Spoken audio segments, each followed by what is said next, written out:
Hello, Donna, are you there? Donna?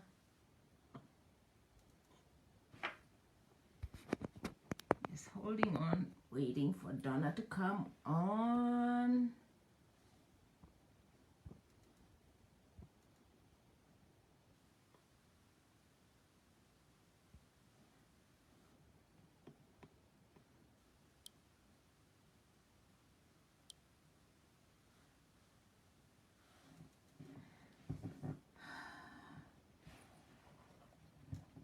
Donna, are you there? I can't hear you.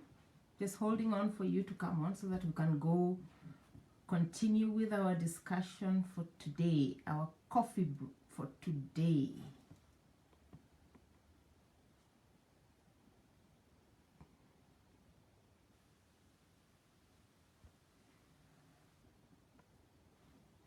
Hello, Olga, how are you? I'm trying to get them on camera. Something is happening. Oh dear. Just, okay, just give me a moment. Just give me a moment. Let me try and figure this out. I'll be back in a few minutes. Sorry, guys. Oh, bring them on camera. Add.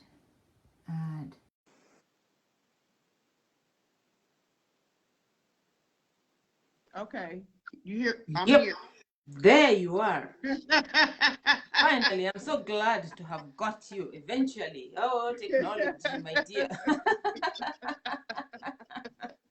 Yeah. Okay. So, good morning. How are you today, Donna? Good morning. I'm great. How are you, Catherine? I'm good, thanks. You had a nice holiday? I did. How about yourself? Oh yeah, I was just lazy at home. Yeah, that's what I'm lazy today after this. Yeah, true. Mm-hmm. After this. So, Okay.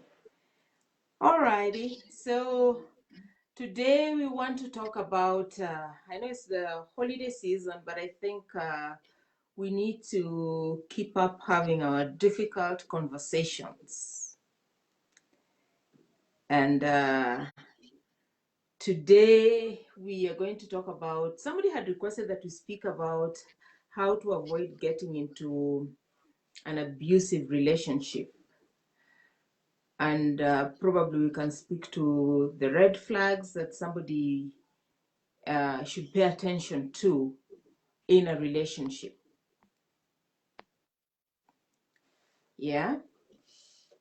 Okay. Alrighty. So, at the beginning of a relationship, what are the kind of things that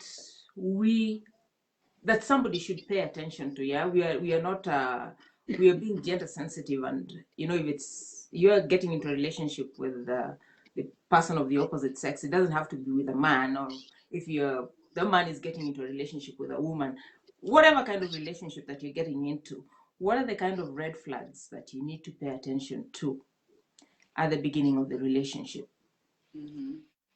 Yeah. So, for instance, you're talking to somebody, and I really think what you should be doing is not, you should be paying attention. You should not even be asking them questions. You should be paying attention to the way they behave, to the people around them, the way they relate to anybody. If you hop into a taxi, how do they speak to the taxi guy? How are they courteous if you're in a restaurant? How do they treat the waiters who come to serve you? Do they lose their tempers quickly? You just need to pay attention. When you're getting into a relationship at the beginning, don't ask questions. Be a student like you're in class. Find out what this person is made of. How do they relate to their family members? How do they relate to their co-workers? How do they relate to the people around them in their lives? So, for instance, you hop into a taxi and your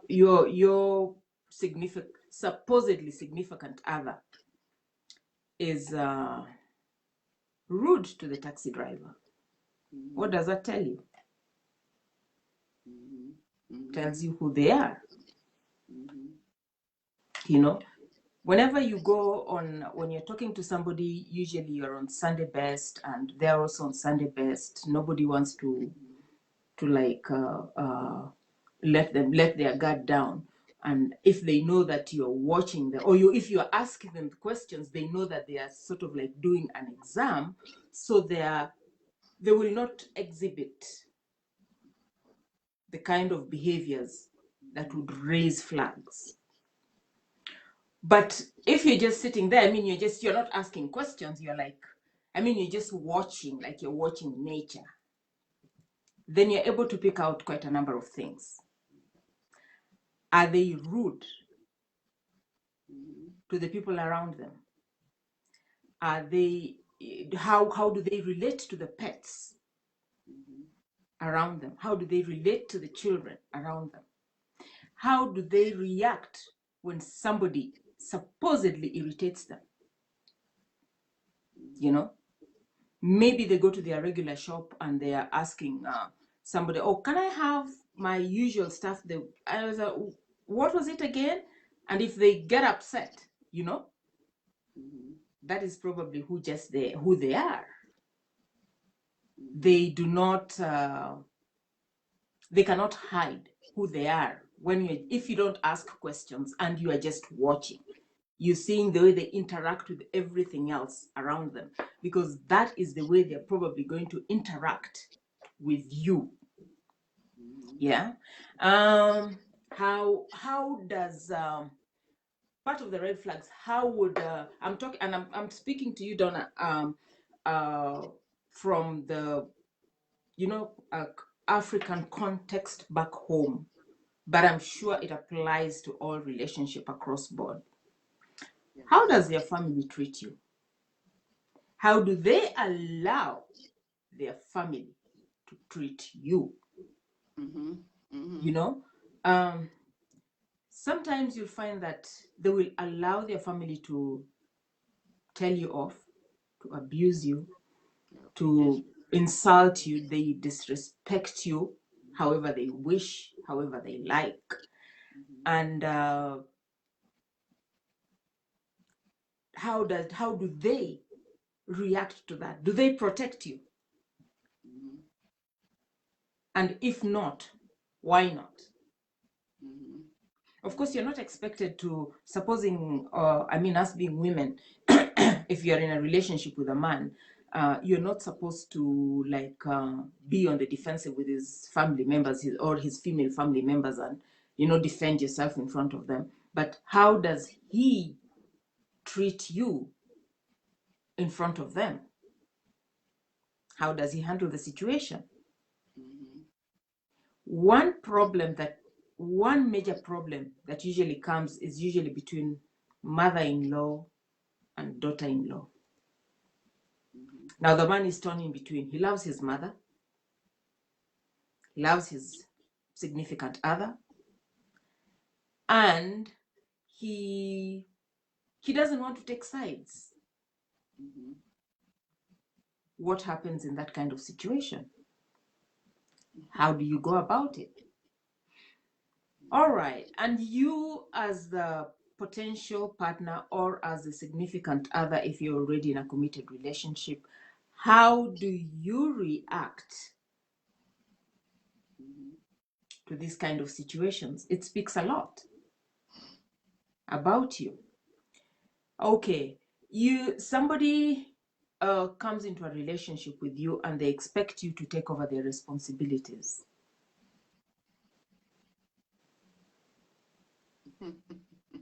No?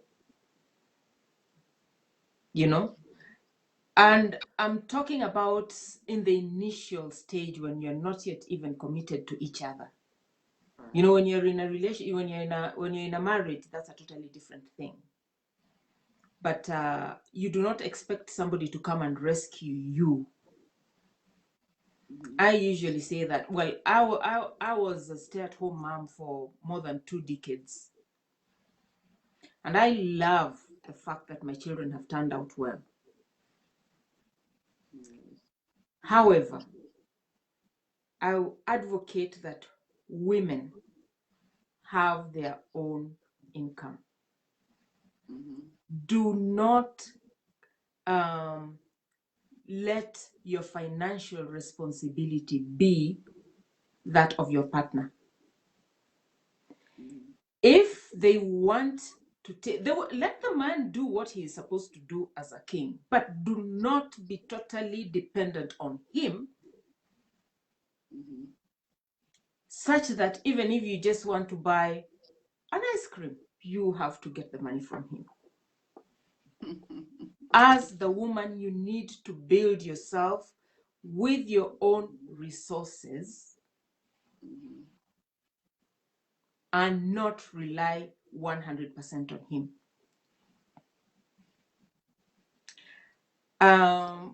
Speaking about that from the Islamic perspective, we are told that when the wife works, the money is hers, and what the man brings home is for the family.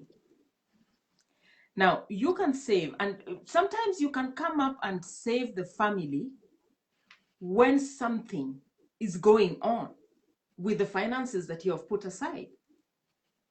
And let alone that, somebody asked me the other day, what do you think about the idea of having a joint account? And I say that that is totally an agreement between the two of you. You know, it depends. You can have as a joint account that both of you put in money together for family use, and everybody can get their own separate accounts. Maybe that is what will work better. So that then you as a woman also have your own resources that if you need to use, then you will use. I usually like to refer back to my situation. And at the time that I left, yes, I had my own account, but then mostly whatever I did, I put in the family account. And that is what I was kicked out of, which then crippled me financially.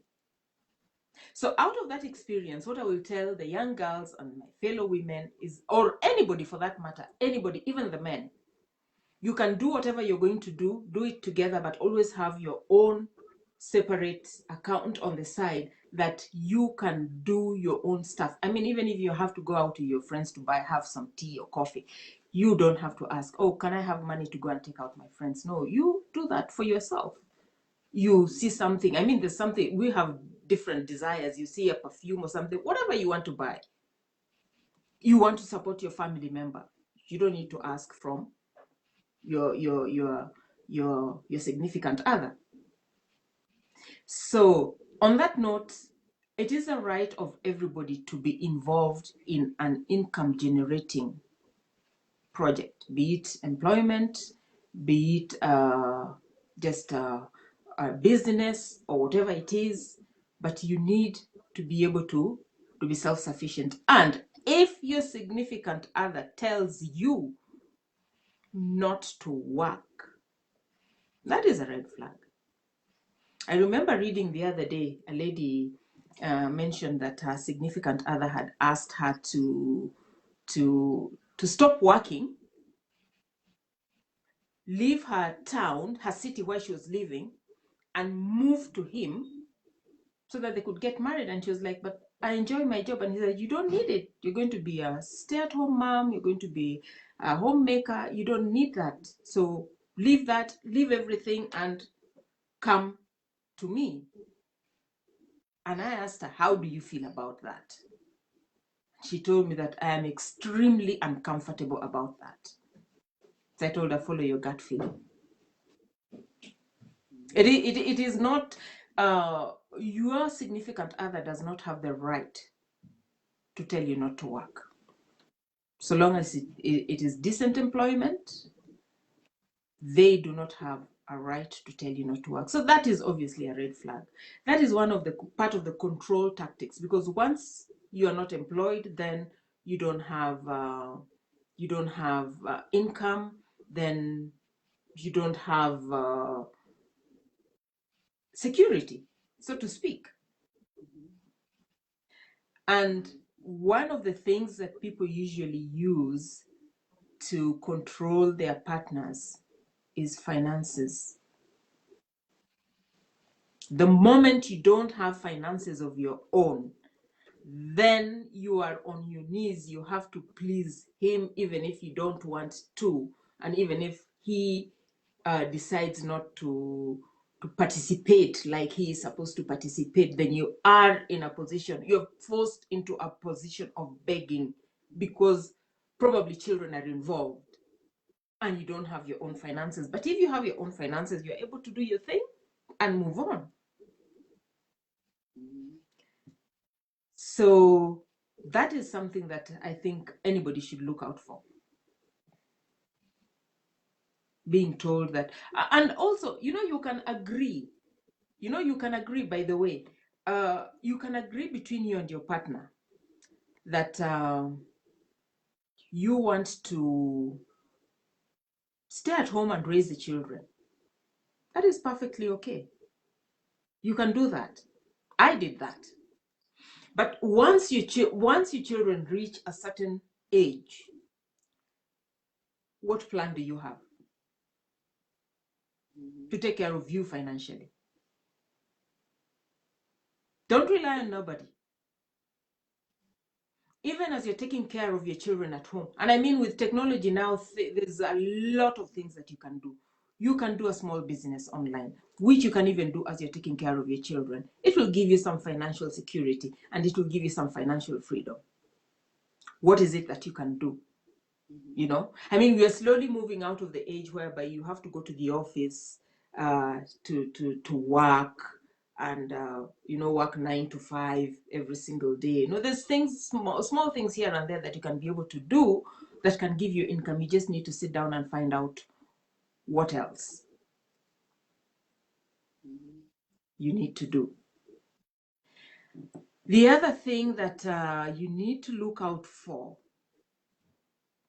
how does this person speak to you? How do they address you?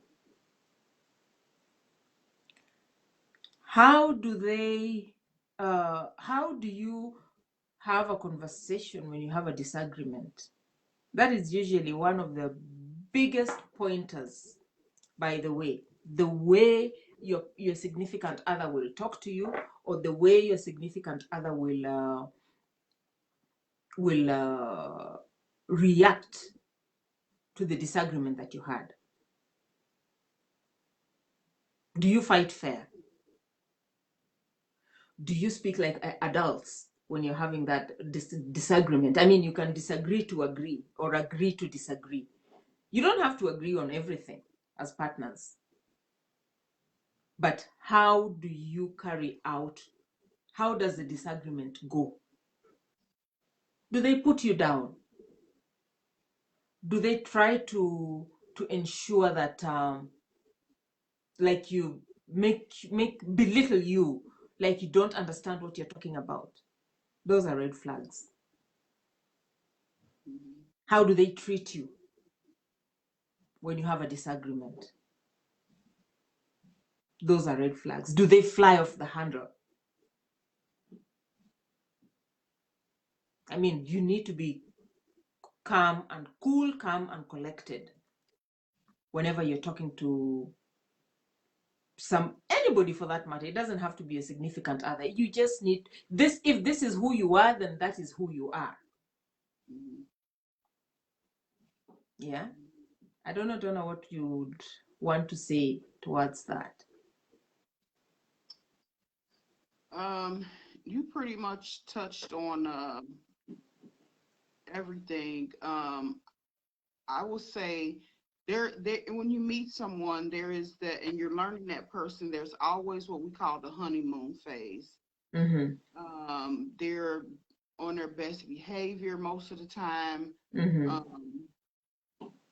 But the one thing that you want to look out for, and this is for both male and female, Yes. if they show any signs of being too possessive, Mm-hmm. for instance, not allowing you to have friends of the opposite sex that you had before they came into the picture. Mm-hmm. Um, you know, I know people from high school, from elementary school for that matter, Mm-hmm. that are opposite sex, and my husband is okay with it. And my husband has friends from elementary school, high school, that he knows like everybody. And when he interacts with them, there's no, like, I'm not jealous of that. Like, he knew these people before I came along. So um definitely the isolation, I Mm-hmm. want you all to myself, Mm-hmm. that is a red flag. Mm-hmm. That is a red flag that that person, that is a form of abuse, because to isolate someone from their family and their friends, and not allowing them to have their own identity, is definitely a red flag. You don't want someone who you just want to be with them 24/7. um my husband goes out with the guys. They go to He's been to Indian into the Pacers game in Indianapolis, and hey, that's what you do. Have fun. Yeah. That's my response, because he has to have his own identity, and they have to have their own time Life. away time Right. away from each Mm-hmm. other. Like, Mm-hmm. we need time away from each other. We live together, Mm-hmm. but we need time away from each other. And Mm-hmm. so I go to brunches, and I have meetings with different people and stuff, and but somebody that's trying to control your entire life, it starts, the signs are there at the beginning, but we tend to, because we're so happy with the positive aspects of this individual, that we tend to overlook the red flags. But we You have to think it's love. yeah, well, it's not even so much that it's love at the beginning. It's just like, oh, I met this guy, or this girl, and they just rocking my world, like telling me I'm beautiful, or telling me I'm handsome, and everything that I need at the moment, that we're ignoring the red flags, that this person may not be the one that you need to be with at the time, especially if you've been through any type of domestic abuse. Um, like Catherine said, you need to have your own money. You need to Mm-hmm. have your own Mm-hmm. identity. You don't depend on someone for everything that you need. You No. know, not a significant other. Um, there has to be okay. My husband and I, we have separate bank accounts, Mm-hmm. but um, we know what's going on with those bank accounts. You know what I'm Mm-hmm. saying? Like, Mm-hmm. we know what bills come out. We know all of this. We know we just we talk to each other. Hey, babe, I have this left over. You know what I'm saying? Do you need anything? And it's both ways. If somebody is just looking for you to just give to them, and they're not giving anything back, that's a red flag, because you do not want to just be a giver all the time, and they're just a taker. Then that's how the relationship is going to be, and it's not healthy. It's not Mm-hmm. healthy at all. um have your own identity. Don't let someone isolate you. Don't let the going through the cell phones, and you know so, all of that stuff. Those are red flags. Nobody needs to go through your cell phone. Nobody needs to go through your Facebook page, which my page is public. My husband is not on Facebook, but I share a lot of what's on Facebook with my husband, because it's just like friends and our family and stuff like that. So, but I've given my husband my Facebook password, because there's nothing to hide, and I can hand over my phone to my husband if his phone is dying and he needs to use my phone. He knows how to get into my phone. I know how to get into his phone. It's things like that. It's not that we spying on each other. I don't go through my husband's phone, see who he texts and all that, because he handles a lot of business on his phone, and he has a lot of responsibilities, with the church and stuff like that. When you feel like you have to go through that, you don't need to be with that person, and that's both male and female. Nobody should go through your personal things, but at the same time, we need to be careful about giving people a reason to think they have to do that. It's in the So phones that the trouble begins. yeah, it is. And so, if with social media and everything like that now that we didn't have before, Mhm. I just don't. If you feel like you gotta go through all of that, that's an unhealthy relationship. That's a red flag. That is a red flag that there's going to be some mental abuse. There's going to be some psychological abuse. And I say, don't feed into it. You know, get out. Don't even entertain it. Like, don't even continue to entertain it. Go your separate ways. Go your separate ways peacefully. And even if if you get past the honeymoon phase and you get into a relationship, um, just make sure that you still look out for red flags, because people can um fake it through that honeymoon phase. The first few months they can pretend to be someone that they're not. Yes. You'll see little things, we'll get over it, but then when the honeymoon phase is over, you decide to commit to this person, and then you have a disagreement, and you everything but the child of God. Mhm. um Mm-mm. No, no. Even after the honeymoon phase, the red flags start to show up. Mhm. Um, you have to, like Catherine said, you have to agree to disagree. My husband and I do not agree about everything, Mhm. but my children and even my mom here. My mom doesn't. It's her room. Her bedroom is across the hall from ours. My mother doesn't even know when we're having a disagreement, because it's done respectfully. There's no name calling. There's no yelling. There's no big blowout arguments. That is not healthy communication with somebody that you say that you love. We do not agree on everything, let me tell you. And there's times when we have to, he may come downstairs and I may stay in the bedroom, or vice versa, or he may go get in the car and go for a ride, or I may go for a ride. But I'm not, we're not to the point where we're disrespectful about it. We just need some space. We just need some air, and then come back and talk about it. And we'll say, okay, now let's talk about this. If you can't do that with your significant other, that's a red flag. You should be able to have a healthy conversation, or respectful conversation. Those red flags.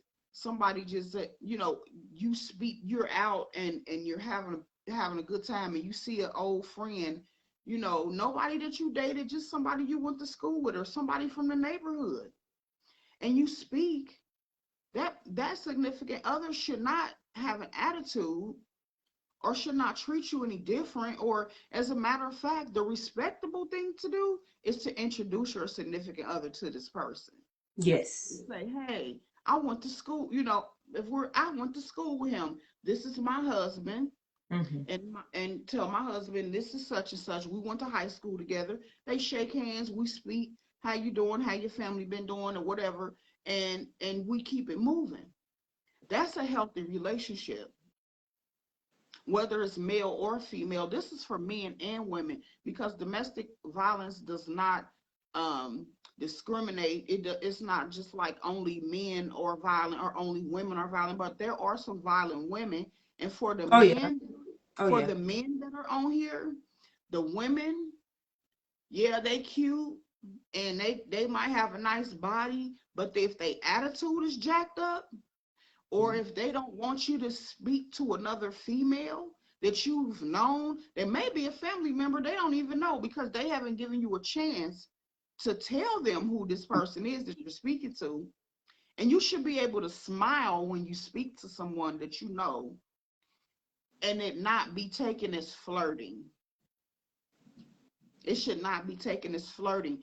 And if that significant other, that woman, gives you so much grief about it, and later on you done forget all about it, and y'all get home, if y'all live together or y'all have a conversation, oh yeah, and you smiling at her and this and that, you should smile when you speak to somebody that you know.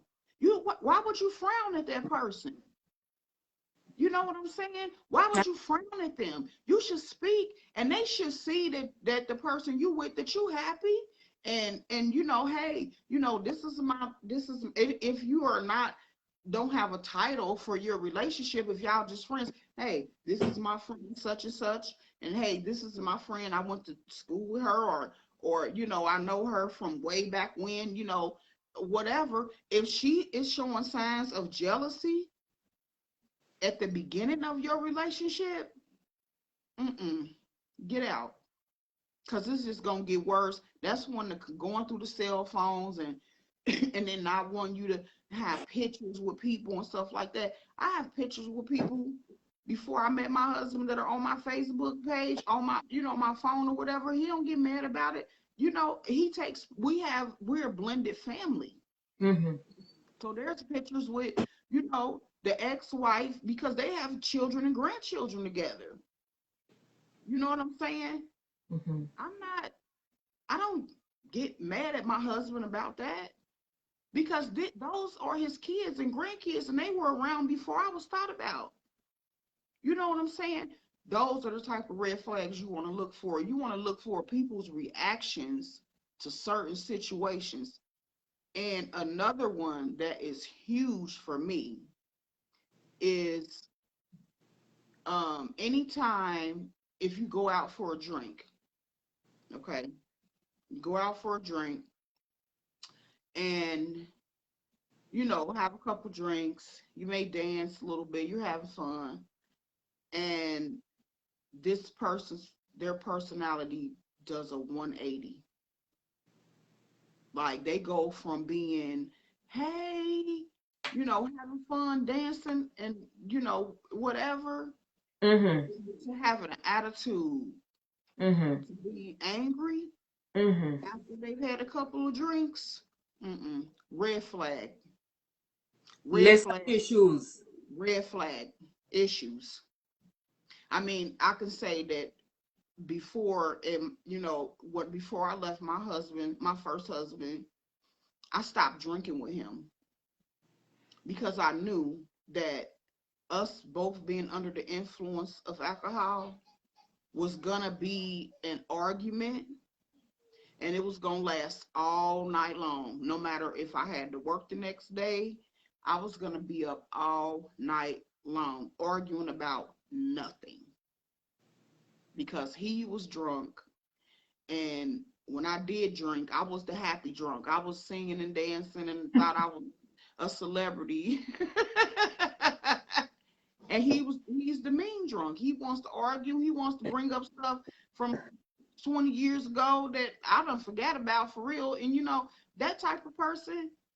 And you know, when you get to the, when you get past the honeymoon phase of you know, meeting someone, and you have shared with them some intimate things that have happened to you or that you've gone through, and they in like under the influence, or in a disagreement or argument or whatever you want to call it, and they bring that up and bring up that hurt, that's abuse.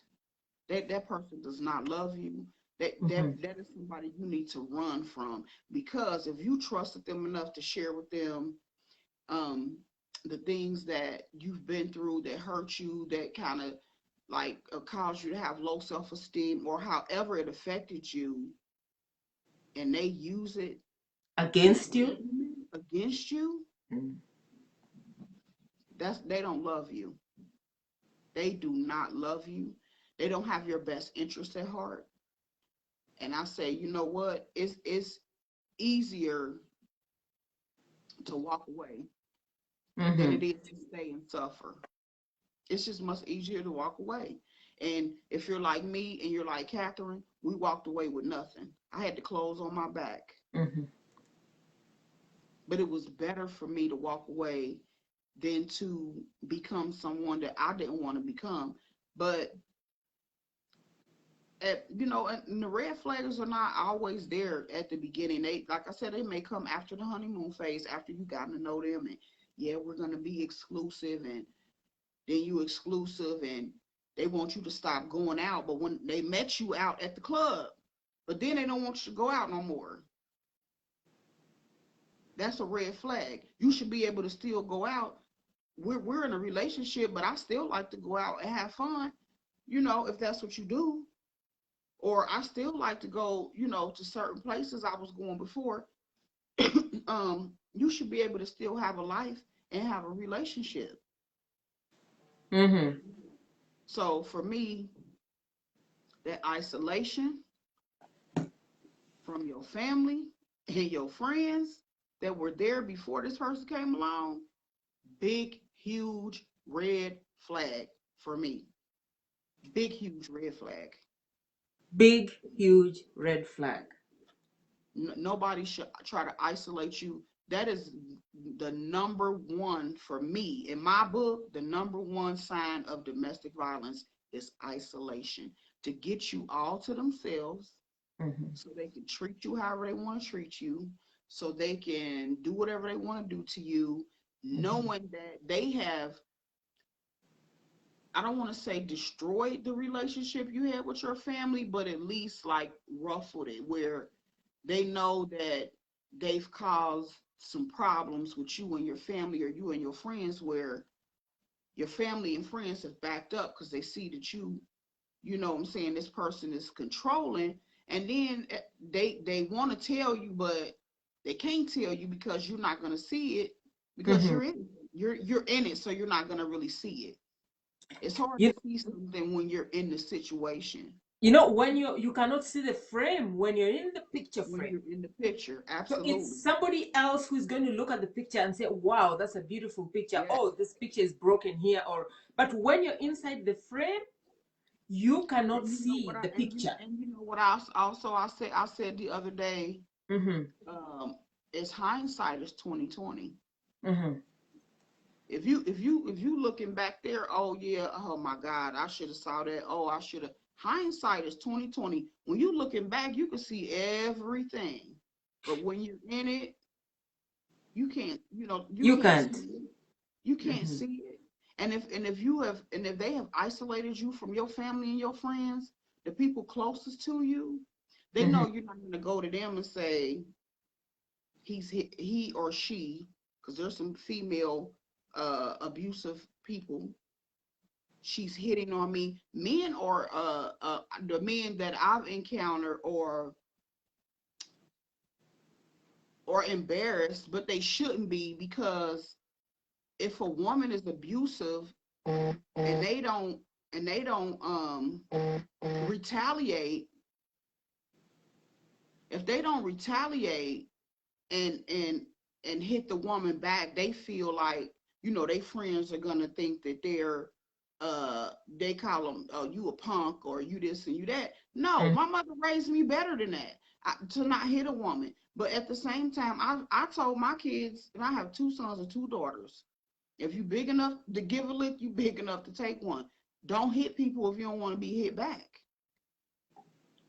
That's for the boys and the girls. If you don't want nobody to hit you, don't hit them. Mhm. Don't raise your hands. That's right. You're not their parent. You cannot discipline anybody. You cannot discipline anyone. And And as speaking long to you that, can't, Donna, yeah, you you know, can't.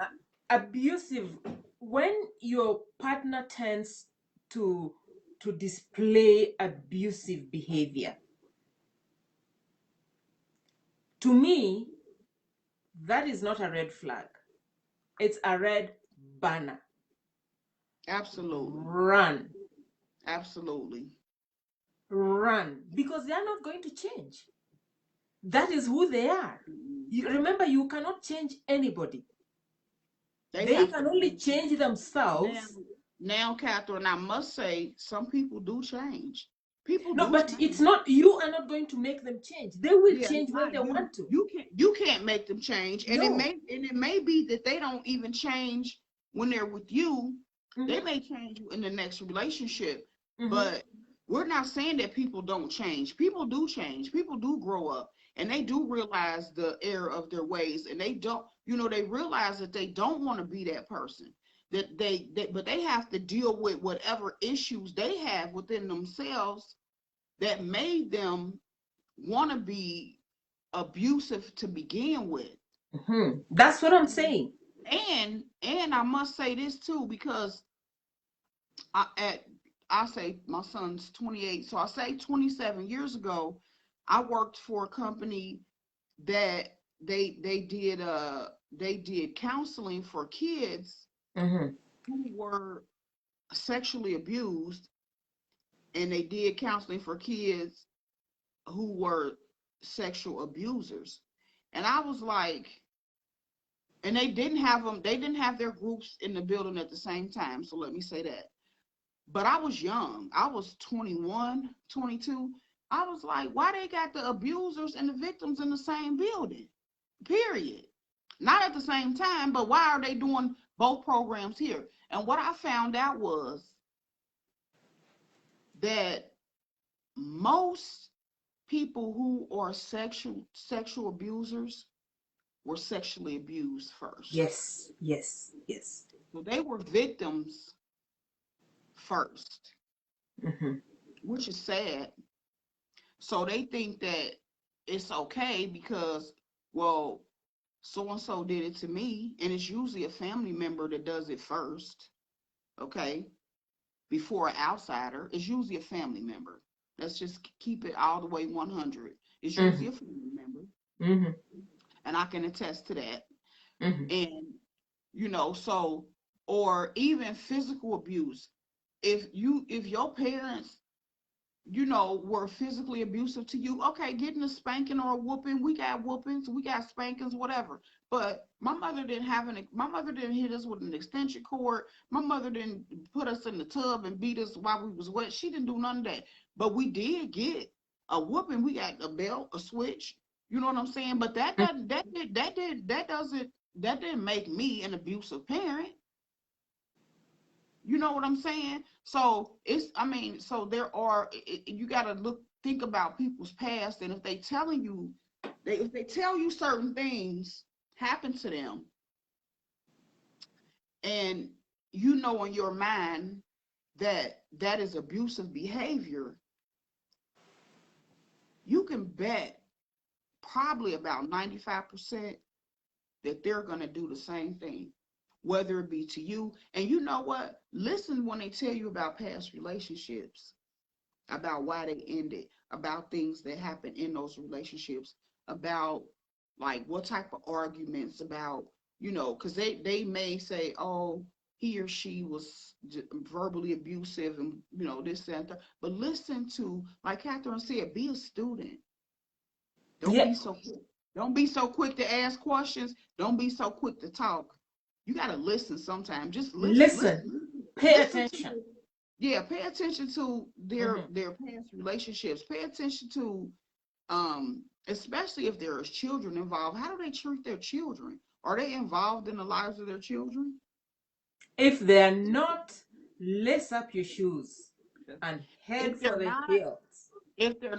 make sure, and this is for men and women, if they're not in the lives of their children, make sure you don't make a child with them. Oh, thank you. Because if they're not a parent to the ones that they already have, they ain't gonna be a They're parent to not going yours to be either. a parent to yours. Period. They're not. If they have adult And like you children said, and they don't that's a relate to their yeah, adult children, that's a red banner. That's a huge red banner. How do they interact with their children? How do they interact with their nieces, nephews? How do they interact with their family? You know what I'm saying? What type of relationship do they have with their family is a red flag too, because if you notice that this person doesn't go around their family a lot, or they say, oh, my family, they don't really care about me, and this and that. You gotta wonder, like, okay, well, what? Okay, now all your family ain't or is not against you. There's no way, No, unless no. unless it has to do with your character and the things that you're doing and the things that you what happened that made your family not want to be involved in your life, and you go around them, you really don't go around them. You know what I'm saying? Why is that? Mm-hmm. That's a huge red flag, because that means they could be the type of person that their personality um has put a wedge between them and their family members. You know what I'm saying? Like something that they do, something that they're doing or they have done or said, or how they act. Like Catherine said, how do they interact with their family? How do they treat their loved ones? You know what I'm saying? All of that plays a huge role in any relationship that you're getting into. I say pay attention. I know it's so much fun when you're dating and you're having a blast, but don't skip the red flags. Don't skip the red flags. Don't let them just, don't blow them over like, oh, this is a one-time incident. Oh, he yelled at me and called me out my name. Oh, he was drinking. She was drinking. She slapped me, but it really didn't hurt. She was drunk and no, no, no, no, no. Mm-mm. No. The things that come out when somebody is drunk, there's a saying that says that money does not define a human being. Mm-mm. It only clarifies who they are. Yeah. So somebody cannot come and hit you because they were drunk. They had a plan to hit you in the first place, then they went and got drunk to blame the drink. And use Yeah, that as an excuse. yes, and use that as an excuse. No. No, that is wrong. That is wrong. And it's abuse. And people don't like to call it what it is. That's my biggest thing. Call it what it No, is. you Call know, it what it is. we would If they learn calling so you, much. if they Yeah, calling you everything but a child of God, if they calling you anything but the name that your parents gave you, or any a nickname or whatever, if they calling you anything else, anything but the name your parents gave you. you may not Yeah, like for it. sure. I Yeah, can't when they call you stand all names in the book, Yeah, everything and but a some, child of God. You no. no. No, don't let you if they're not building you up, they breaking you down. If Yes, someone is not building you up, they're breaking you down. yeah. It's no in between. Mm-hmm. If they are not building you up, they're breaking you down. Mm-hmm. And you have to decide, do I really love this person enough to let them break me down? The Mm-hmm. answer should be no, I, because let me tell you real quick. I mm-hmm. had a friend that I went to school with since Mm-hmm. elementary school. Mm. And when I left my husband, she said, God said, till death do you part. And at the time, her husband had cheated and did everything under the sun. And I told her, because I believe in the Bible, I read the Bible, I study the Bible. And I told her, show me in the Bible where God told me to be a fool.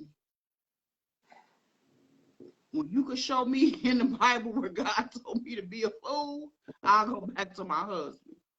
But until then, you take all the Oh abuse, Lord. you take all the abuse you want, but I'm out. You Yeah. could take all the abuse you want, all the cheating, all the sexually transmitted infections, Mm-hmm. the beatings, the name calling, the disrespect. You could take all of that. That's your business. But show me in the Bible where God told me to be a fool, and I'll go back to my husband. And And she, along with that, and she could, and along she with could, that, yeah, I will she couldn't say show that me. She couldn't show me. And no, when I saw her 2 years ago, she said, oh, I wish I had your strength. Yeah. Because she's still going through the same thing. Yeah. Yeah. The And same thing. and also the other thing that I keep telling women, stop saying stupid prayers. Stop the stupid prayers. What's a stupid prayer, Catherine? Oh Lord, please make him stop doing this.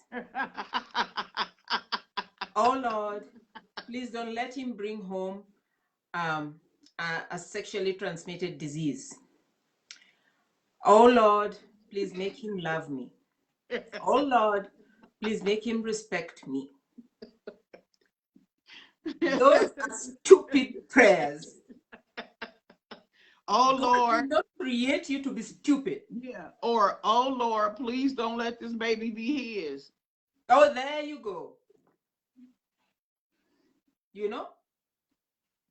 And also, stop praying for him. Pray for yourself.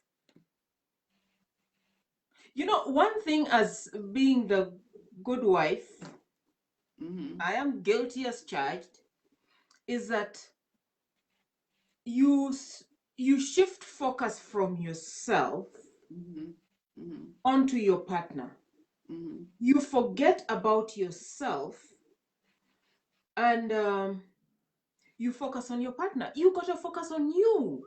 Yes. You got to love you first before you can love somebody else. You cannot give away what you don't have. But usually, in the effort of being a good wife, a good mom, a good everything, you forget about yourself and put yourself last. No, put yourself first. And that is not being selfish. It's not. And No. you know what? Yeah, you know what else I told her? I said, since she wanted to be, you know, all in the midst of it, you know, because they knew both of us. And actually, funny thing, when I got remarried, she didn't come to my wedding because she knows my ex-husband. I was like, okay, well, whatever. So she didn't come, but that was fine with me. I still had a beautiful wedding. And I told her, and I'm saying this to men and women, you have to love yourself more than you love that person. And so that goes along with what Catherine was just saying. I was lost in my kids. I was lost in my husband. I was lost. I was lost. Like my life was them. Like I really didn't have a life of my own. And you know, I just had to I had to love me more than I loved him. Period. Yes. And this is for men too. Men, I know that you want the family just like women do. I know some men who wanted to make the family work. You know what I'm saying? They wanted more than anything to make the family work. And the woman just wasn't woman enough to do it, or she was abusive, or she didn't want, you know, she just found every excuse, every reason in the book why she couldn't be with this person and be the mother and the significant other that this person needed them to be. And I personally know some women like this who they just don't want to be. They just don't want to be, you know, what they supposed to be. They just don't. You know, and to these men, I commend you for staying in the lives of your children, even though the mother is not, you're not with the mother, you know, because these children still need you. They still need you. And so I commend you today.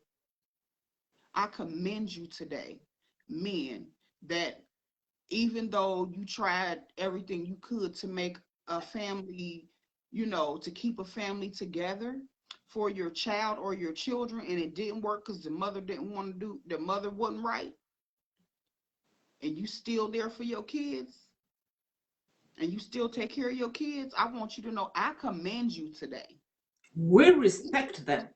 Exactly. Yes. Because this series, Love Doesn't Hurt, is what we call it. Yeah. is not, we we're not male bashers, Mm-hmm. to put it out there. We're not male bashing. We're No. speaking the truth from every angle, from the children's angle, from the men's angle, from the women's. And if we have any men out there that would like to be a guest with us, reach out to us. Let us know. We want to hear what you have to say. We What? want to, we want you to speak up. You know, we want you to speak up. We want you to be heard. We want you to be a voice for those men that don't speak up. I can only speak on what I know, and the men that I know, and the men that have, whatever has happened, negative and positive. I can only speak on what I know. But we are looking for some men who want to be a guest, be our guest on these discussions, so that people will take it more seriously. People will take the men more seriously, especially the ones that are doing what they're supposed to do. We want people to hear you. We want people to see you. You don't have to show your face if you don't want to, but we Mm-hmm. want people to know that you exist. We want people to know that we are not on here just talking about what men did to us. No, It's because what people do to because people. yeah, because there was a point I became abusive. I had been in an abusive relationship for so long. I became abusive. I'm not ashamed to say it. I'm not happy about it. I ain't bragging about it. It's not who I am. It's not who I wanted to be, but it happened. I had to ask for forgiveness. God has forgiven me, and I have moved on. If that person has not forgiven me, I'm sorry. But I have forgiven myself, and God has forgiven me, and I have moved forward. But I still have to be transparent and let people know it's not one-sided at all. It's not. For me, it's not one-sided. You know, Donna, the thing with abuse is that if you have been in abuse for so long, your mind is only thinking probably two things. One, how can I end this pain? And Mm-hmm. two, how can I get back? Yes. That is all your mind is thinking of. And at that time, you can do anything. I Mm-hmm. almost tipped over. I almost tipped over, Mm-hmm. but I decided to run Yes. because at that point in time, what flashed through my mind was that why would I do this to my children? Mm-hmm. I thought of my kids. I thought of my daughters. They were minors. They were just uh, 9 and 12 or 13 at that time. Why would I do this to my kids? So Mm-hmm. my sanity got the better of me. But and I can say that okay, my abuse was towards the end of the marriage and it was intense. You know, Mm-hmm. the physical setting towards the end, and it was intense. Mm-hmm. Now, if you live it every single day to the point that you expect the abuse, it's easy for you to become an abuser. Because at that point in time, you are expecting it, you want it to happen, but at the same time, you also want it to end. And you also want to inflict the same amount of pain, if not worse, Worse. on your partner so that they know what you're going through. For me, Yeah? worse. Yes. When I say worse, I mean death. There you go. I'm just being honest. There you go. Death, and not Mm-hmm. my death. Okay. Mm-hmm. So that's when I knew I can't. I You got couldn't to do it anymore. I got to answer to a higher power. I cannot stand in front of the God, in front of the Lord on Judgment Day and explain why I took somebody's life. I cannot do it. And I was not raised that way. I was raised in love. My mother and my grandmother and we was raised in love. I can't and I didn't have that right. I didn't have the right to take the father from my children. I didn't have that. I don't have the right to take anyone's life. Self-defense is another thing. If somebody's trying to take your life, there is a such thing as self-defense. But when you sitting and you're so messed up here, And like I'm reading the comment and Lucy, Lucy, that I agree. That's what leads to women breaking down. Yes, We yes, give our all, and in the end, we neglect ourselves. But yes. then there comes a point when you angry about it. You get angry about it. So I was angry. I was angry. I was hurt. I was tired. And it was like, you know what? If he does one more thing, it's going to push me over the edge. I feel you. And before I got pushed over the edge, I got my purse and I got my kids And you're and heading to the stove. I headed to the store 17 years ago. Catherine makes me say that on every live. That cracks me up that you're still at the That's what I store did. 17 years down the line. I You know called a what? ride. I have a car. I have a job. I have nothing. Yeah. I left furniture. I left everything.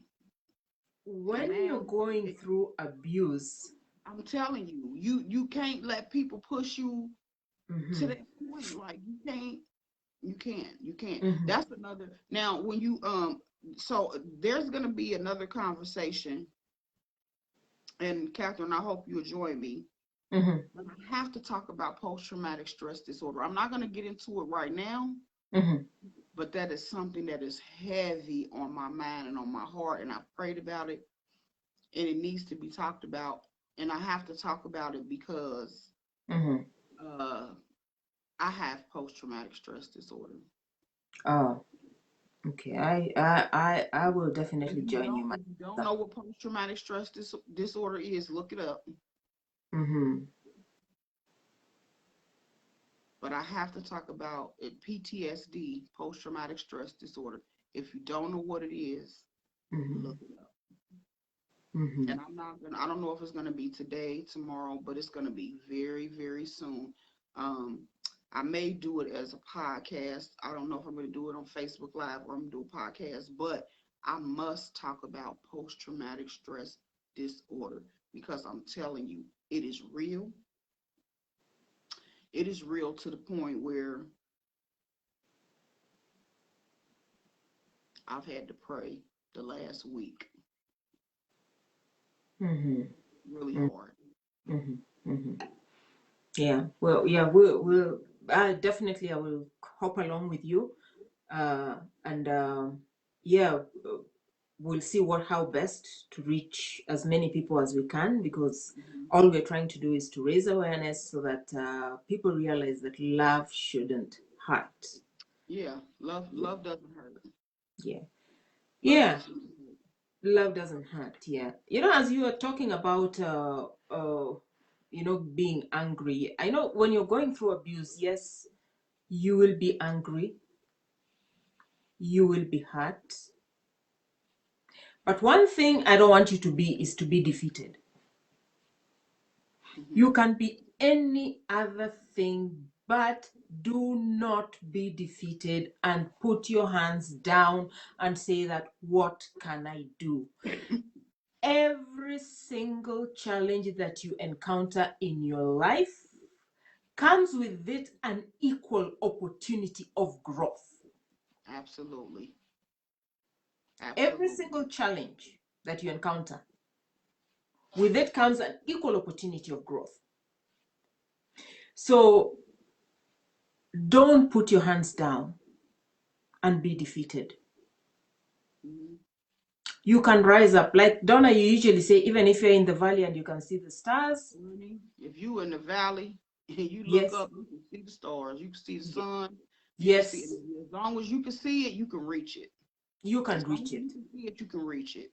Yeah, And you that's can the reach it. truth. That's the truth. Yeah. And I just feel like, Mm-hmm. the best support besides your family, like professional support. So is that like reasons why Catherine and I became master coaches is to coach people through domestic abuse and get them to a point where they are from survivors to thrivers. Like you to thrive in life is the greatest feeling. Like, and having the support, you know, believe me when I say we support each other and along with other coaches, we still have coaches ourselves. Oh, We have yes. coaches ourselves Mm-hmm. because we still need to be coached through things too, not domestic violence anymore, but other things in life. So we need to be encouraged too. So we still have we still have coaches as well.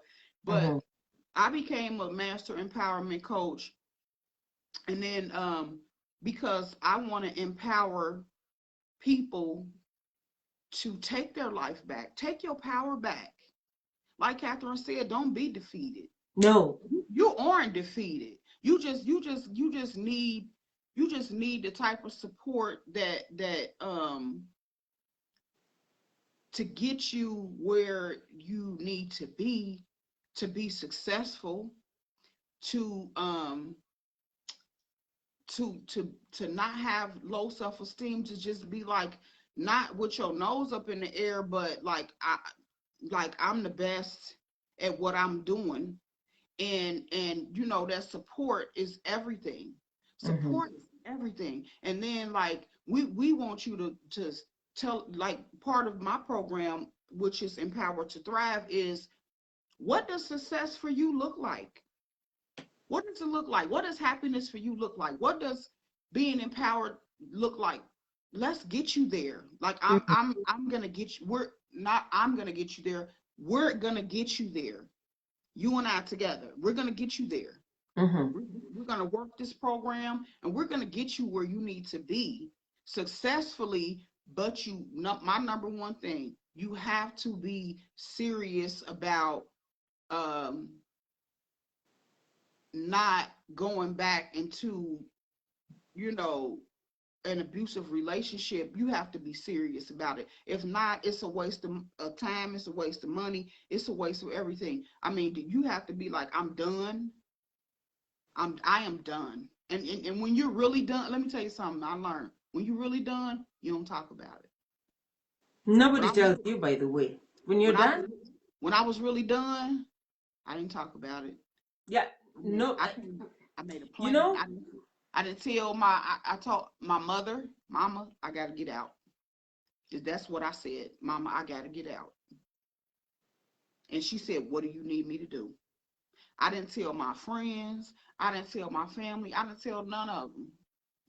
I did what I had to do. When people say they tired, when they say, girl, I'm tired, or man, I'm tired of her, you ain't tired yet, because you wouldn't talk about it. You would do something about it. That's when you're really tired. yes, you do something about it.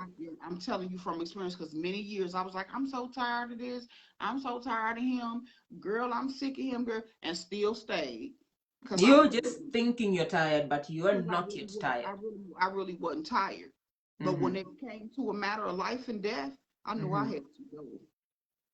When it came to my children and seeing, not letting them, not wanting them to see any of this stuff, it was time to go. So no, if you saying you tired, you not really tired. I'm gonna tell you for right now, you could take it or leave it. I mean, I'm transparent. The one thing about me, if you know me personally, you know that I'm gonna tell you the truth, and you can accept it or not, and you don't have to like me for afterwards. But I'm going to tell you, when you tire of something or someone, you do not talk about it. You make the move to get away from that person. That's what you do. I And that's agree with you. Catherine, life transformation coach, master,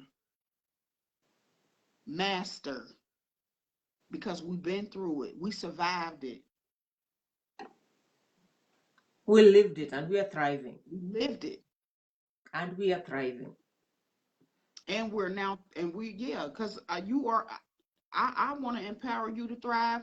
And she just, Catherine, transformational life coach. We basically want to empower you and transform you from being a survivor to a thriver. If you don't know what a thriver is that, meaning that you are reaching your life goals, that you are happy, that you are free from abuse, that you are internally, just so much joy, and nothing can stop you from the plans that you have, and they, walking in your calling, whatever your calling is, whatever your higher power is. You know what I'm saying? Like right now, I'm walking in my calling because I knew many years ago that I was supposed to be doing this. I shied away from it. I ran.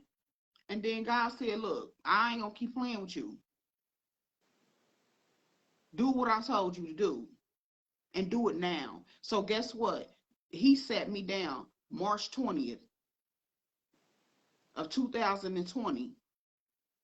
When the pandemic was first starting, God sat me down 7 months. I didn't work. He sat me down and said, you're gonna give me my time. And then you're gonna do what I told you to do. So here I am. This is just part of what he told me to do. It's a process. Mm-hmm. He will sit you down. He will sit you down.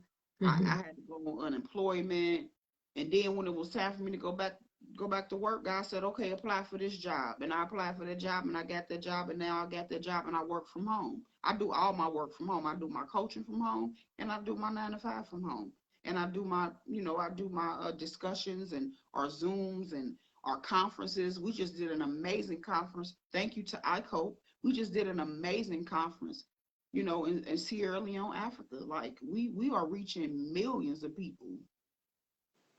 So we're here, Catherine. I'm gonna let you wrap up. There's one thing I want us to speak about just before we wrap up, and about the red flags in a relationship. Mm-hmm. How non-resolution of past relationships. How did those relationships end? How did they tie up? Mm-hmm. If somebody cannot explain to you what happened at the end of that relationship and whether they resolved it properly, Mm-hmm. I mean, what makes you think yours is going to be different? Mm-hmm. It's just going to be the same. So, and it does not only have to be an intimate relationship, it could be a relationship even with a family member. They don't speak. Why? Did they have a decent conversation about it? Mm-hmm. Did they discuss what happened? Mm-hmm. If they did not, that is a red flag. Mm-hmm. Mm-hmm. Okay, I had a friend who mentioned to me that their significant other did not attend the funeral ceremonies of that person's parent and sister. And I'm like, why on earth wouldn't they do that? Oh, that the family drama is the reason why they didn't go and they were giving him trouble. And I'm like, No. hello, somebody is on their final journey and you're not going to go because you're bickering with another family member? Mm-hmm. That is a red flag. Mm-hmm. I don't know how you'd be peaceful with that. Mm-hmm. But again, people's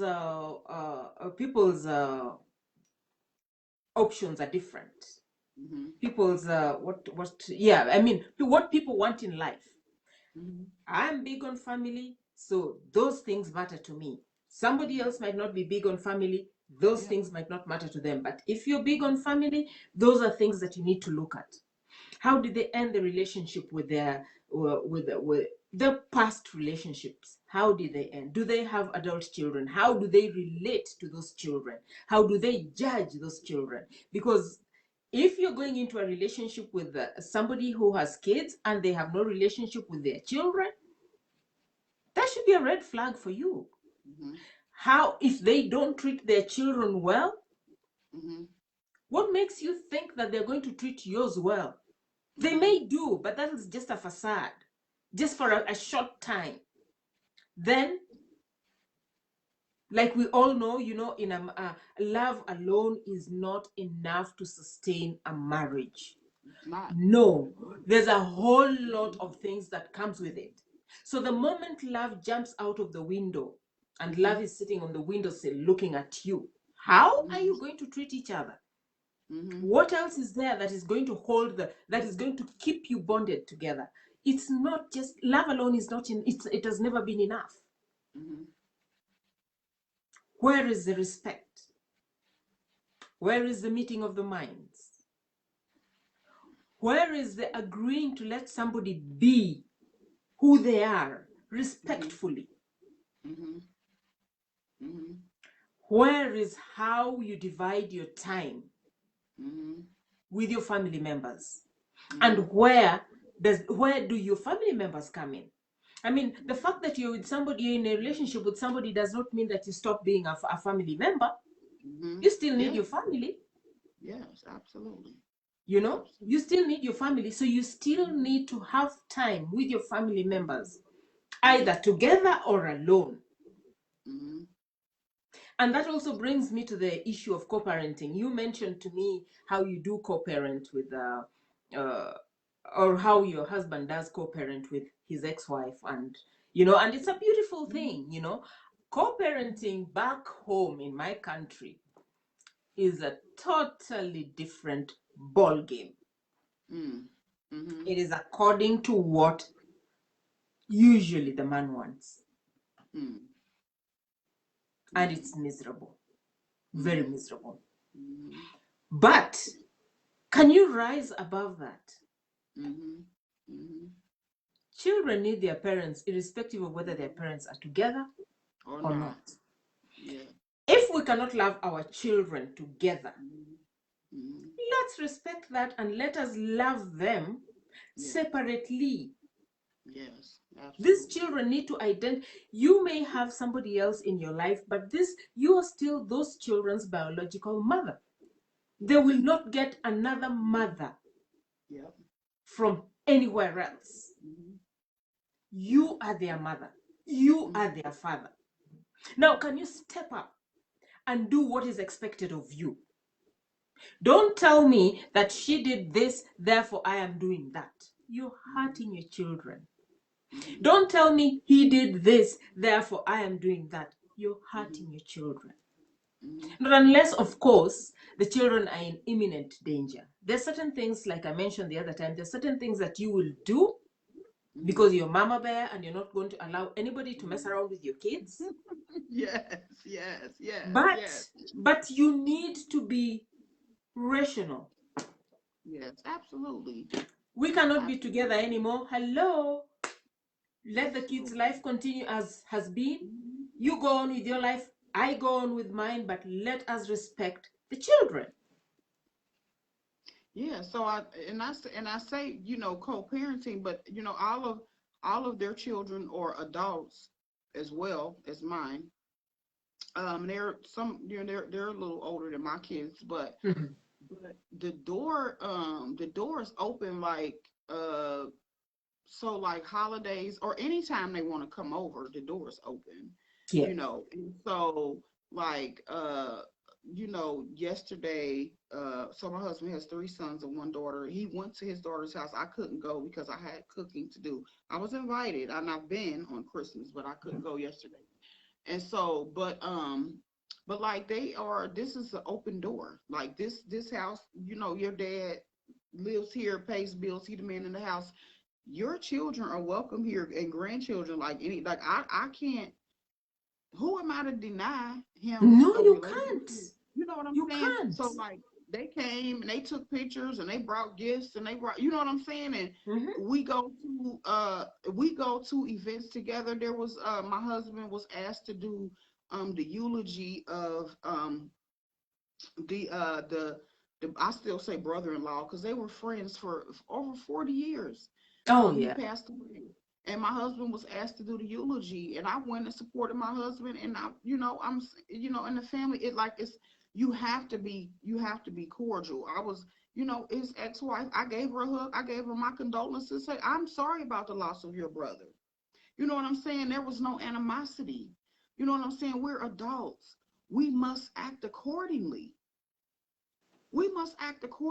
I spoke to the mother, the mother-in-law, his mother-in-law. I still say mother-in-law because they've been family for Yeah. 40 something years. That is Mm-hmm. still his mother-in-law. and she accepts me, and I give her a hug. I speak. We stop by her house sometime just to see how she doing. You have to be able to co-parent, and do it like respectfully. Like, okay, him and her haven't been together in forever, the ex-wife, but that doesn't mean that is still to him family. Yes. And if you're with somebody and they want you to just stop, like for instance, I'm gonna give you another example. So my kids, their aunt on their dad's side, their aunts, they came over. I love I love their aunts because they came over and they did a drive-by Christmas. She usually has a Christmas party in December, but since COVID, she came by. She dropped off the kids, gifts, and they sang carols, and they came. You know what I'm saying? Like, and it Yeah. was beautiful. Yeah. So I mean, on both sides, our kids have now they have bonus family, I call it. Oh yes, bonus family, bonus And, dad, bonus mom. my husband doesn't.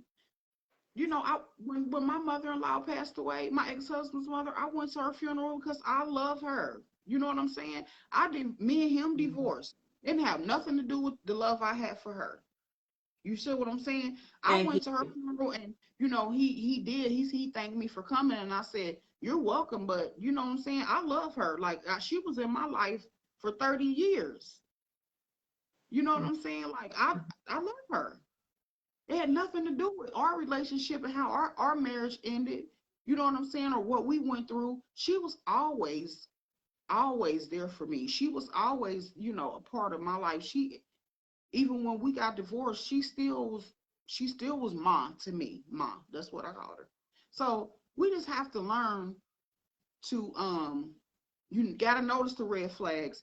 But if you can't have those type of relationships with your significant other, and let them still have the relationships that they had before you came along. I'm not talking about with an ex.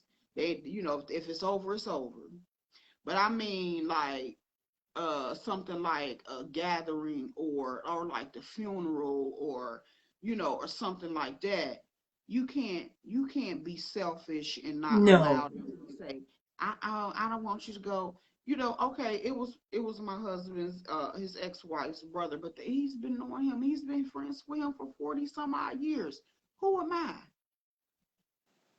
I don't love him if I would be angry and say, no. He said, babe, come on, you come on, go with me. Okay.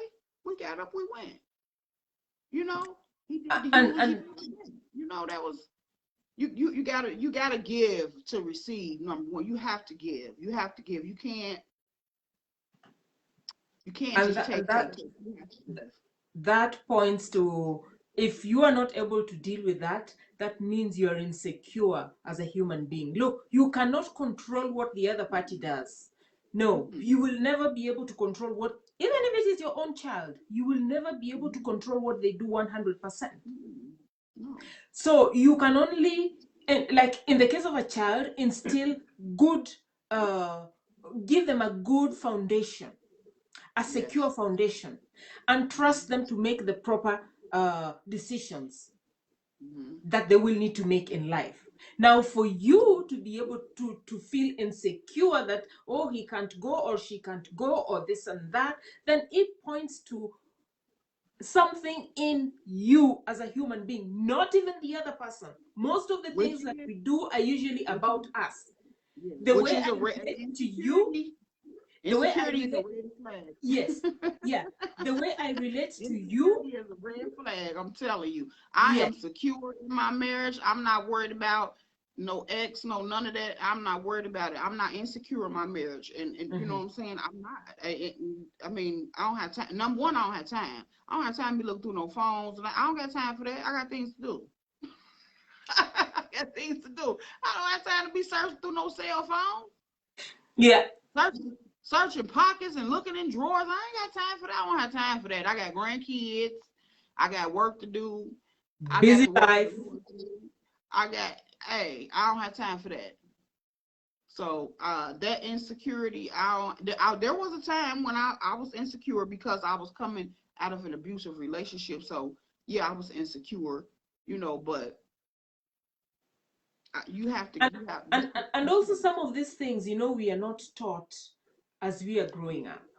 mm-hmm, And mm-hmm, by us opening up and speaking about our experiences and speaking to other, mm-hmm, we are hoping that these values can get instilled in people, you mm-hmm, know. So what the way I will treat you, Donna, mm-hmm. depends on how I feel about myself. Right. If Yes. I feel bad about myself, you think I'm going to be treating you good? No. I will Mm-mm, treat you exactly how I feel about mm-hmm, myself. So if mm-hmm, I'm feeling good about myself, then I will treat you good, mm-hmm, So if you're in a committed relationship, if you are whole mm-hmm. as a queen, you are able to serve your king even better. Yes, absolutely.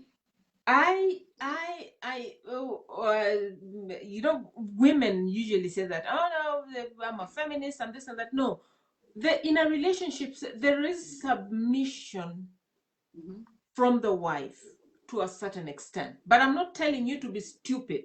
I'm just telling you to submit. Exactly. There's a difference. There Stupidity is a and submission difference. are two different things. Mhm. We are telling you submit to your husband, but don't be stupid. Yeah, but the Bible tells you to submit. So I mean, get in the Yes. word. If you don't know the word, get in the word, and don't just take the bits and the pieces that you want to apply to your life. You have to take the Cherry entire. picking. No cherry picking. Don't Yeah. cherry pick. No, ain't no. There's no cherry picking. No. Mm-mm. Use the No. whole thing. And I'm The telling whole you, thing. people are smart at cherry picking. When I decide that this is what I want, I'll tell, but Donna, this is what the word says. Why aren't you doing that? But I Like my disregard the friend said. first part Yeah, and the like my last friend. part. Yeah, she said, "Well, God said to death do you part." I said, "Well, God didn't tell me to be a fool." Yes. I'm Yes. sorry, but I told her, I said, I love me more than I love him. And to me, when someone is cheating and you know they're cheating, you're letting them put your life in their hands, because there are sexually transmitted infections out there that there is no cure. Okay. So I had to love me more than I loved him. And I said that. So with everything else that was going on, I had to think about, wait a minute, he out here having sex with I don't know how many people. And I'm not going to risk you coming back and giving me something that there's no cure for, that could take my life, that could take me away from my children, that could take me away from my purpose in life. No, sir. No, sir. No, thank you. Okay. You, that is like when somebody is reckless with their life, Yeah. it's like Exactly. they're walking in the middle of a highway Mm-hmm. with vehicles coming at 80, 100 miles per hour. Yes. And that is when I say that you stop saying the stupid prayers that, oh Lord, save me. You are in the Yeah. middle of the highway, you're testing God. I mean, don't don't go let and you get stand in the don't middle let of you the get hit highway by and say 18 that wheeler. God is going to save me. That's a stupid prayer. Stand on the sidewalk and say, God save me. Yes, that is a reasonable prayer. But you're not in the middle of the Yeah. highway and then you're going to say, God save me. No, that is silly. So if Mm-hmm. somebody is being reckless with their life, let them be reckless alone. Don't let them Yeah. drag you along. Yeah, no. And I wasn't willing to do that. And she was like, the Bible said it. I said, girl, listen. He out here sleeping around. I am not. I love me more than I love. That's when I really realized I love me more than I love him. Yes. Thank you for choosing life. When you exactly. I chose life. I chose the life of my kids. I'm sorry, I can't do this. I can't. No people, women calling all hours. I just want to know if he made it home. Yep, and you waking me up, and I gotta go to work. Yeah, he made it home. He sleep. Okay, bye. And hey, I was like, you know what? Yeah, it's time to go. Hmm. Mm-hmm. Yeah, because I can't risk my life for your pleasure. True. You know, you can't Okay. you can't risk your life. That's men and women. If you know women out here sleeping around, sir, don't risk your life. Don't let anybody risk your life because you know women sleep around, Yeah. men sleep around. Yeah. If they're supposed to be in a committed relationship, there should be none of that. Okay. And so if that's what they're doing, do not give them the power, because you giving them power when you when you know they sleeping around and they coming back sleeping with you unprotected or whatever, and you giving them you putting your life in their hands. Like, why? Because there ain't that much love in the world for me. I'm sorry. Not knowingly, you know, that they sleeping around, not knowing. And then another, you know what, another red flag that we didn't talk about, Catherine, was how did you get this person? Like, okay, did y'all meet out somewhere, and did you know he had a significant other? Because the same way you get them is the same way you lose them. Oh yes. Yeah. So one red flag is, oh yeah, you know, I got a man, but we just together for the baby. I got a man, but you know, he don't treat me right. So you cheating, so she cheating with you and end up leaving him to be with you. Well, guess what? When she feel like you ain't doing what you supposed to do, or you're not pleasing to her, she'll be running. She's out there looking for the next one, and then you on the chopping block, and vice versa. It goes both ways. It goes both ways. Were they in a relationship? Did you? Now, sometimes you don't know because they lie. You don't know. But if you know and you think, oh yeah, I won because now they with me, you haven't won anything but some troubles and some problems. Yeah, and that's another challenge, because usually, and this happens to women mostly, when a man comes to you and he's telling you that, oh, I'm just with her because of the children and what have you. There's a certain comedy back home, by the way. This man is having his wife and his mistress. So he's told his mistress that he doesn't sleep with his wife. And then the mistress gets pregnant. Now, one day, I think he was acting up, and the mistress decides to go and look for him from his home, which is utter disrespect. But she goes there. And she goes there and she finds that the wife is just a few hours of going into labor. And she's like, what you doing, pregnant? He doesn't sleep with you. Wow. You know, and that is the mistress asking. Yes. So it is that ironic. They will lie to you. Yes. And yet, on the other hand, they're doing the exact opposite. Don't let nobody cheat you that I am just with them for the sake of the children. It doesn't happen. Or don't think in your mind that, oh, she's with him just because of the sake of the children and she's going to leave and come to me. Hello. It does not happen. It doesn't. Be open. It doesn't. Think. Look at what they're telling you. And realize. Look at yourself like your younger self. What are you going to give? What advice are you going to give your younger self or your younger sister who is in that kind of situation? Take that advice and apply it to yourself. Yes, absolutely. Yeah. Okay, so we we usually only stay on for an hour, but this was good. This went over an hour, but that's okay because whatever it takes to help you and to make you aware of the different things. If you have a topic that you would like us to talk about related to domestic violence, any aspect of it, you know, just send us a message. You can drop a message on this live, or you can inbox myself, Donna M. Hall, or Catherine Opondo. Let us know, and we will, because we're doing this every 2 weeks, Lord willing, every 2 weeks. And we're just trying to make people aware that domestic violence is real. Yeah. And I just want to say that we are the voices for the voiceless. And voiceless. Lucy, we appreciate you. Thank you, Lucy. Thank you, Lucy. Be blessed too, sister. And Mm-hmm. but also what comes to my mind and my heart are those people whose life were taken um from domestic violence. It does Mm-hmm. happen. Mm-hmm. And I have a couple of friends whose family members' lives was taken uh, in a domestic violence situation. So I have to speak up. I have to do this. I have to do The this. voice of the voiceless. I have to do this. Mm. Is it easy all the time? No, it's not. Um, Well, it isn't.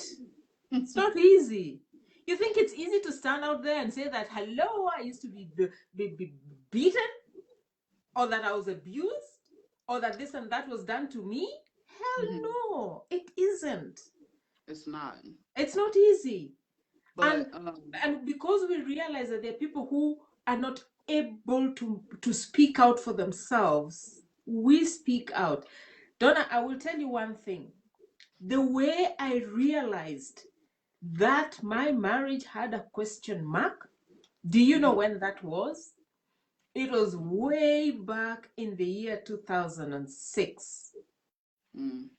And where I was watching Oprah. And she had brought a doctor on the show, and the Mhm. doctors just mentioned something like, if your significant other has ever told you that they picked up an STD from a toilet seat, they were lying to you. Not a And I'm toilet like, seat. oh Lord. And then they went in to Not a discuss, toilet and then I'm seat. like, huh. So I have been a fool all this time. Now, if it were not for Oprah, I would never realize that.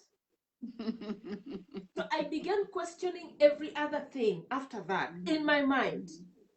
Mhm. And I decided to open my mind. I'm like, oh, wake up from the sleep, wake up from the slumber, you know? Mhm. So Yes. by people listening to us and hearing what we say, they might go, oh, and they will become aware. Yeah, it's about awareness It's and about like I was awareness. saying, I just on my heart, man, it's just you know, people voices for the voiceless, and it is either it could be people that are alive, but especially people who have lost their lives Mm-hmm, to domestic violence. mm-hmm, mm-hmm. We don't we don't want to lose one more person. No, not to domestic violence. No We do male, not no female. we do not want to lose one more individual, not another child, not another woman, not another man to domestic violence. Mm-hmm. And for those who have lost their lives, I send my love to your families.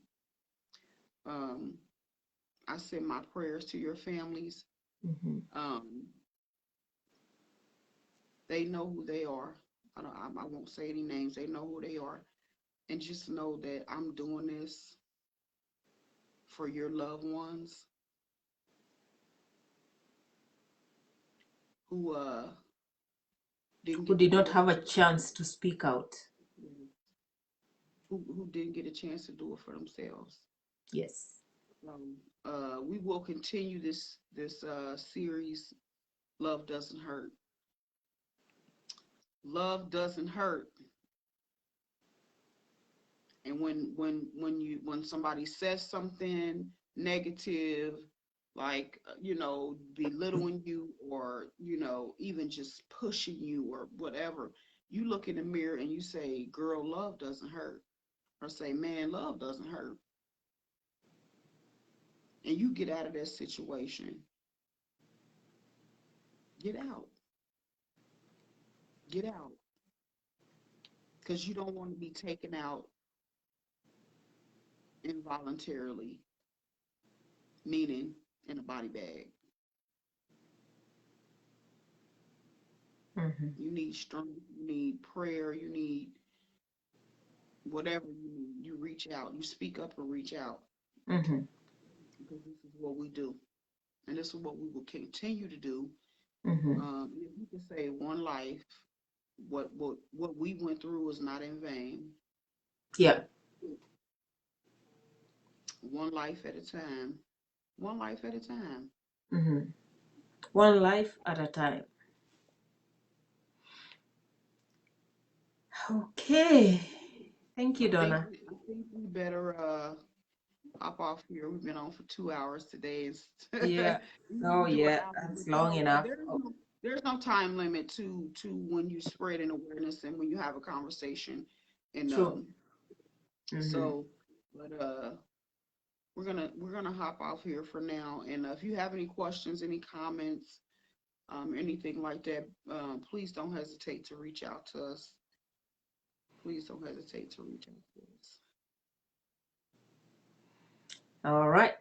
Thank you. So I'll end this now, Donna. All right. Thanks for joining us today. It was wonderful. Yeah. Thank you, everybody, and happy Thank holidays. you. Bye. Bye.